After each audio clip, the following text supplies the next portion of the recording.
Bintang sinetron dan film Agung Saga kembali ditangkap polisi. Agung Saga ditangkap polisi terkait kasus dugaan kepemilikan dan penyalahgunaan narkotika.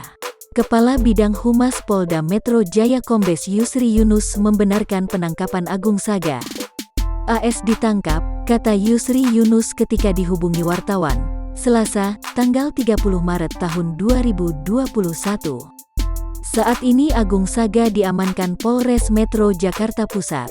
Sekarang saya baru membenarkan, Agung Saga ditangkap polisi, ucap Yusri Yunus. Polres Metro Jakarta Pusat akan segera menjelaskan penangkapan Agung Saga terkait dugaan kepemilikan dan penyalahgunaan narkotika.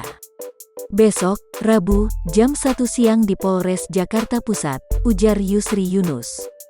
Sebelumnya, Agung Saga pernah tersandung kasus narkoba pada tanggal 9 April tahun 2019. Agung Saga dinyatakan bersalah dan divonis Majelis Hakim Pengadilan Negeri Jakarta Selatan kurungan penjara selama 4 tahun medio Oktober tahun 2019. Ketika dibebaskan, Agung Saga mengaku kapok dan tidak akan menyentuh lagi narkotika.